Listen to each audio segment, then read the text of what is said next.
ನಮಃ ಹರಿ ಓಂ ಲಕ್ಷ್ಮೀನಾರಾಯಣಂ ನತ್ವ ಪೂರ್ಣಬೋಧಾಧಿಕಾನ್ ಗುರೂನ್ ಕುರ್ಮ ಶ್ರೀಕೃಷ್ಣಗೀತಾಯಾಃ ಭಾಷ್ಯಾದ್ಯುಕ್ತಾರ್ಥಸಂಗ್ರಹಂ.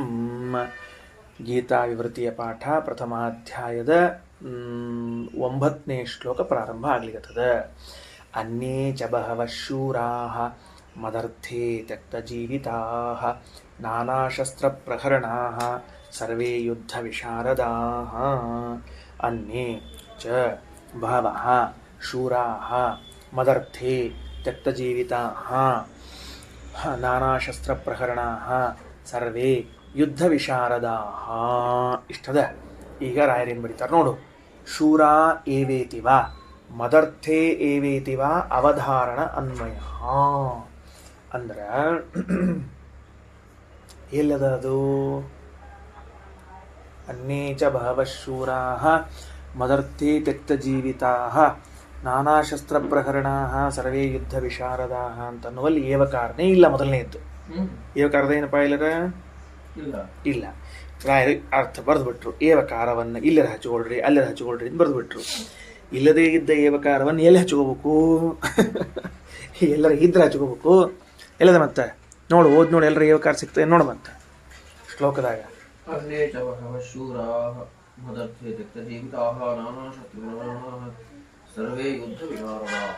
ಅದಕ್ಕೆ ಚ ಎಂಬೋ ಶಬ್ದಕ್ಕೆ ಏವ ಅಂತ ಅರ್ಥ. ಅನ್ಯೇ ಚ ಬಹವಃ ಶೂರ ಚಸ್ತು ಏವಾರ್ಥೇ ಅಂತ ಬಿಟ್ಕೋಬೇಕು ನಾವು ಅದರಲ್ಲಿ. ಚ ಅಂತ ಅನ್ನೋದು ಏವಕಾರ ಎಂಬ ಅರ್ಥದಲ್ಲದ. ಆ ಏವಕಾರ ಅನ್ನೋ ಅರ್ಥದಲ್ಲಿ ಇಟ್ಟುಕೊಂಡು ಶೂರಾಹ ಏವವ ಮದರ್ಥೇ ಏವವ ಅಂತ ಅನ್ವಯವನ್ನು ಮಾಡಿಕೊಳ್ಳಿಕ್ಕೆ ಬರ್ತದ. ಅಂದ್ರೆ ರಾಯರು ಏನು ಮಾಡ ಚ ಶಬ್ದಕ್ಕೆ ಏವ ಅನ್ನೋ ಅರ್ಥವನ್ನು ಬರೆದು ಬಿಟ್ರು. ಬರೆದ ಮೇಲೆ ಅನ್ವಯ ಸೌಕರ್ಯ ಎರಡು ಕಡೆಯಲ್ಲಿ ಎಲ್ಲಾದರೂ ಮಾಡಿಕೊಳ್ಳಿಕ್ಕೆ ಬರ್ತದ. ಏನು ಅನ್ವಯ ಸೌಕರ್ಯ? ಚ ಅನ್ನೋದಕ್ಕೆ ಏವ ಅಂತ ಅರ್ಥ ಮಾಡೋದು ಎಲ್ಲ ಅನ್ವಯ ಅದು ಏವಕಾರ ಅರ್ಥ ಮಾಡಲಿ. ಎಲ್ಲ ಬೇಕಾದ್ರೆ ಅನ್ವಯ ಮಾಡ್ಕೊಳ್ರಿ ನೀವು. ಏನು ಹಂಗಂದ್ರೆ ಎಲ್ಲಿ ಬೇಕಾದ್ರೆ ಅನ್ವಯ ಮಾಡ್ಕೊಳ್ರಿ ಅಂದ್ರೆ ಏನು ತೋರಿಸ್ಲಿಕ್ಕೆ ಕೊಟ್ಟಾರ ರಾಯರು ನಮಗೆ? ಆ ವಾಕ್ಯ ಓದಿದ್ವಿ, ಅರ್ಥ ಆಯ್ತು, ಬರಬಾರ್ದು ಅವಧಾನ ಅನ್ವಯ ಮಾಡ್ಕೊಳ್ರಿ ಅಂತದ. ಮುಂದೇನು ತೊಗೊಂಡು ಏನು ಮಾಡ್ಬೇಕು ಅದನ್ನ ಅಂತಂದ್ರೆ, ಎಲ್ಲಿ ಈ ಏವಕಾರದ ಭಾರ ಹಾಕಿದಾಗ ಶ್ಲೋಕದ ಅಭಿಪ್ರಾಯ ವ್ಯತ್ಯಾಸ ಆಗ್ತದೋ ಅಂಥಲ್ಲಿ ಹಾಕಿಕೊಳ್ಳಿಕ್ಕೆ ಅವಕಾಶ ಅದ. ಉದಾಹರಣೆಗೆ ಏನು ಶೂರಾಹ ಏವ ಅಂತದ. ಅನ್ನೇ ಈಗ ನಿಮ್ಮನ್ನೇ ನಾ ಹೆಸರು ಹೇಳಿದೆ, ಭೀಷ್ಮ ದ್ರೋಣಾದಿಗಳ ಹೆಸರು ಹೇಳಿದ್ನಲ್ಲ, ಇದನ್ನು ಬಿಟ್ಟು ಉಳಿದವರೇನಿದ್ದಾರಲ್ಲ ಬಹವಹ ಬಹವಹ ಅನ್ನೆ ಬಹಳಷ್ಟು ಜನ ಇನ್ನು ಉಳಿದವರೇನಿದ್ದಾರಲ್ಲ ಶೂರ ಏವ ಅವರೆಲ್ಲರೂ ಶೂರರೇ. ಅಂದ್ರೆ ಒಬ್ಬರ ಹೆಸರನ್ನು ಕೂಡ ಶೂರರ ಸಾಲಿನಲ್ಲಿ ಹೇಳದೇ ಇರುವಂತಹದ್ದೇನಿಲ್ಲ. ಅಯ್ಯೋ ಅವ ಇದ್ದಾನಲ್ಪ, ಏನು ಶೂರರ ಬರೋದಿಲ್ಲ ಸುಳ್ಳ ಅವನು ಬಂದ್ಬಿಟ್ಟಾನ ಹಿಂಗನ್ನೋ ಹಂಗಿಲ್ಲ. ಅವನು ಊಟಕ್ಕೆ ಹೇಳಿದಿಲ್ಲ, ಈಗ 12 ಮಂದಿ ಊಟಕ್ಕೆ ಹೇಳಿವಿ, ಬ್ರಾಹ್ಮಣ ಸಾಲ ಹೆಂಗೆ ಬಂದ, ಎಲ್ಲಿ ಕೊಡಿಸೋಕೆ ಇವನ್ನ ಅಂತ ಅನ್ನೋ ಹಂಗಿಲ್ಲ. ಶೂರ ಏವ ಅಂದ್ರೆ ಎಷ್ಟು ದುರ್ಯೋಧನಿಗೆ ವಿಶ್ವಾಸದ ಅಂತಂದ್ರೆ, ತನ್ನ 11 ಅಕ್ಷೌಹಿಣಿ ಸೈನ್ಯದಲ್ಲಿ ಈ ಮೊದಲು ಹೆಸರಿಸಿದವ್ರನ್ನ ಬಿಟ್ಟರೆ, ಮೊದಲು ಹೆಸರು ಹೇಳಿದವ್ರನ್ನ ಬಿಟ್ಟರೆ ಇನ್ನು ಉಳಿದವರು ಎಲ್ಲರೂ ಕೂಡ ಶೂರರೇ ಆಗಿದ್ದಾರೆ ಒಂದರ್ಥ. ಅಲ್ಲಿ ಬಿಟ್ಬಿಟ್ವಿ ಶೂರಾಹ ಮೊದಲು ಬಿಟ್ಬಿಡಿ, ಬಿಟ್ಬಿಟ್ವಿ. ಅನ್ನೇ ಚ ಅನ್ನೇ ಬಹವಃ ಶೂರಾಹ, ನಿಮ್ಮನ್ನು ಬಿಟ್ಟ ಮೇಲೆ ಇನ್ನೂ ಬಹಳ ಜನ ಶೂರರಿದ್ದಾರೆ. ಅವರು ಮದರ್ಥೇ ಏವ ನನಗೋಸ್ಕರನೇ ಯುದ್ಧ ಮಾಡ್ಲಿಕ್ಕೆ ಬಂದಾರ. ಅವ್ರಿಗೆ ಇನ್ಯಾರೂ ಉದ್ದೇಶ ಇಲ್ಲ, ದುರ್ಯೋಧನನಿಗೋಸ್ಕರ ಯುದ್ಧ ಮಾಡಬೇಕು ಅಷ್ಟೇ.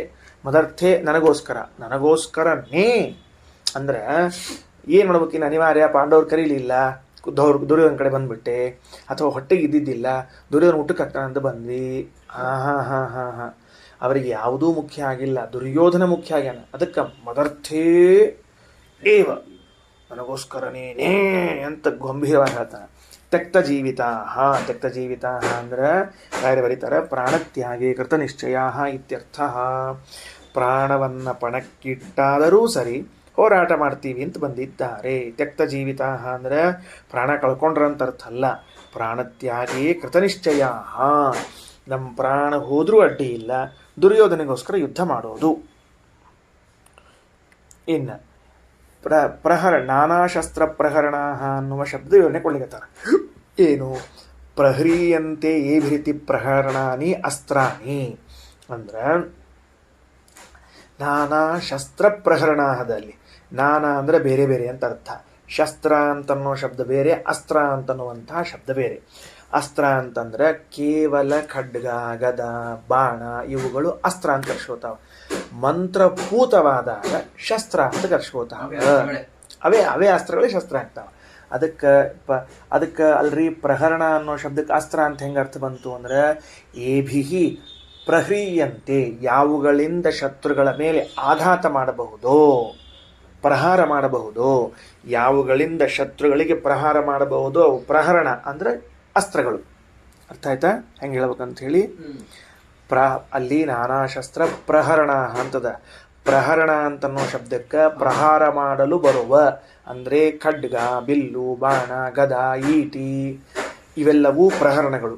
ಅವು ಶಸ್ತ್ರ ಪ್ರಹರಣ ಅಂದ್ರೆ ಮತ್ತು ನಾನಾ ವಿಧವಾದ ಶಸ್ತ್ರಗಳೇ ಯಾರಿಗೆ ಪ್ರಹರಣಗಳಾಗಿವೆಯೋ ಯಶಾಂತೆ ನಾನಾ ಶಸ್ತ್ರ ಪ್ರಹರಣ, ಬೇರೆ ಬೇರೆ ಶಸ್ತ್ರಗಳಿಂದ ಶತ್ರುಗಳ ಮೇಲೆ ಪ್ರಹಾರ ಮಾಡಲು ಸಮರ್ಥರಾದವರು. ಯುದ್ಧ ವಿಶಾರದಾಹ ಯುದ್ಧ ಕುಶಲಾಹ ಯುದ್ಧ ಕುಶಲರಾಗಿದ್ದಾರೆ. 9ನೇ ಶ್ಲೋಕ ಮುಗೀತು.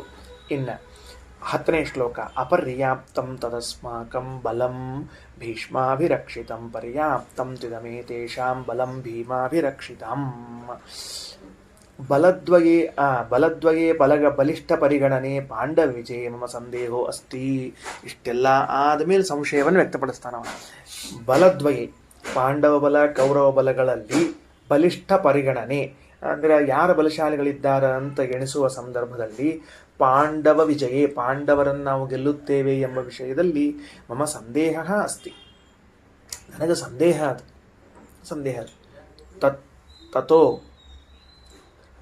ತಥೋ ಪಾಂಡವರನ್ನ ಗೆಲ್ಲುತ್ತೇವೆ ಎಂಬ ವಿಷಯ. ಹೌದು, ಪಾಂಡವ ವಿಜಯ ಪಾಂಡವರನ್ನ ಗೆಲ್ಲುತ್ತೇವೆ ಎಂಬ ವಿಷಯದಲ್ಲಿ ಮಮ ಸಂದೇಹ ಅಸ್ತಿ. ಪಾಂಡವ್ರು ನನ್ ಗೆಲ್ತಾರ ಎಂಬ ಅಭಿಪ್ರಾಯ ಮತ್ತೆ ಹಂಗಲ್ಲ ಪಾಂಡವಾನಾಂ ವಿಜಯೇ ಪಾಂಡವರನ್ನ ಗೆಲ್ಲುತ್ತೇವೆ ಎಂಬ ಕರ್ಮಣಿ ಷಷ್ಠಿ ಅದು. ಪಾಂಡವರನ್ನು ಗೆಲ್ಲುತ್ತೇವೆ ಎಂಬ ವಿಷಯದಲ್ಲಿ ಮಮ ಸಂದೇಹ ಅಸ್ತಿ. ತಥೋ ಆದ್ದರಿಂದ ಭವದಾದಯ ಸರ್ವೇ ದ್ರೋಣಾಚಾರ್ಯ ನೀವೆಲ್ಲ ಮೊದಲಾದವರು ಬಹುಸನ್ನದ್ಧಾ ಭವಂತು ಭಾಳ ಕೇರ್ಫುಲ್ ಇರಬೇಕು. ಭಾವೇನ ಅಪರ್ಯಾಪ್ತಮಿತಿ ಈ ಶ್ಲೋಕದಲ್ಲಿ ಹೇಳಿಕೊಳ್ತಾರೆ. ಸೇನಾಪತಿಭೂತ ಭೀಷ್ಮಾಭಿರಕ್ಷಿತಂ ಅಸ್ಮಾಕಂ ತತ್ಪ್ರಾಗುಕ್ತ ಬಲಿಷ್ಠೋಪೇತಂ ಬಲಂ. ಸೇನಾಪತಿಯಾದ ಭೀಷ್ಮರಿಂದ ಕಣ್ಗಾವಲ್ನಲ್ಲಿರುವ ಅಭಿರಕ್ಷಿತ ಅಂದರೆ ಕಣ್ಗಾವಲ್ನಲ್ಲಿರುವ ಅಸ್ಮಾಕಂ ಹಿಂದೆ ಹೇಳಲಾದ ನಮ್ಮ ಬಲಿಷ್ಠವಾದ ಸೈನ್ಯವು ಅಪರ್ಯಾಪ್ತಂ ಪಾಂಡವ ವಿಜಯ ನ ಸಮರ್ಥಂ ಪ್ರತೀಯತೆ. ಪಾಂಡವರನ್ನ ಗೆಲ್ತೀವಿ ಅಂತ ನಮಗನಸ್ವಲ್ತು. ಸರಿ ಆಯ್ತನಪ್ಪ. ಇನ್ನು ಭೀಮಾಭಿರಕ್ಷಿತಂ ಆ ಭೀಮನಿಂದ ರಕ್ಷಿಸಲ್ಪಟ್ಟಿರುವಂತಹ ಇದಂ ಪಾಂಡವಾನಾಂ ಬಲಂತು ಈ ಪಾಂಡವರ ಸೈನ್ಯವಾದರೂ ಪರ್ಯಾಪ್ತಂ ಅಸ್ಮಾಕಂ ವಿಜಯೇ ಶಕ್ತಂ ಪ್ರತೀಯತೆ ನಮ್ಮನ್ನ ಗೆದ್ದು ಬಿಡ್ತಾರ ಅಂತ ನನಗನಿಸ್ತದ. ಯುದ್ಧದಲ್ಲಿ ಪ್ರಾರಂಭವಾಗಿಲ್ಲ, ಮೊದಲನೇ ದಿವಸವೇ ಮೊದಲನೇ ಕ್ಷಣವೇ ದುರ್ಯೋಧನ ಶಸ್ತ್ರತ್ಯಾಗ ಮಾಡಿ ಅವ್ರು ಗೆದ್ರು ಅಂತ ಅನೌನ್ಸ್ ಮಾಡಿಬಿಟ್ಟಂತೀರಿ. ಎಲ್ಲ ಹೇಳ್ಕೊಂಡು ಅತಿರಥ ಭಾರತರಿದ್ದಾರೆ ಅಂತ ಹೇಳ್ಕೊಂಡು ಎಲ್ಲ ಹೇಳಿದ ಮೇಲೆ ಭೀಮನ್ ನೋಡಿದ ಮೇಲೆ ಜಂಘಾಬಲ ಉಡಿಬಿಡುತ್ತೆ.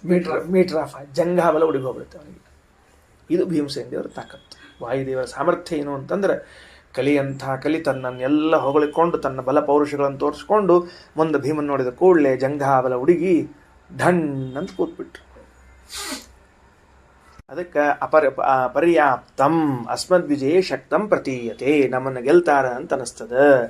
ಅಪರ್ಯಾಪ್ತಂ ತದಸ್ಮಾಕಂ ಬಲಂ ಭೀಷ್ಮಾಭಿರಕ್ಷಿತಂ ಪರ್ಯಾಪ್ತಂ ತಿದಮೇತೇಷಾಂ ಬಲಂ ಭೀಮಾಭಿರಕ್ಷಿತಂ. ಶ್ರೀಕೃಷ್ಣಾರ್ಪಣಮಸ್ತು.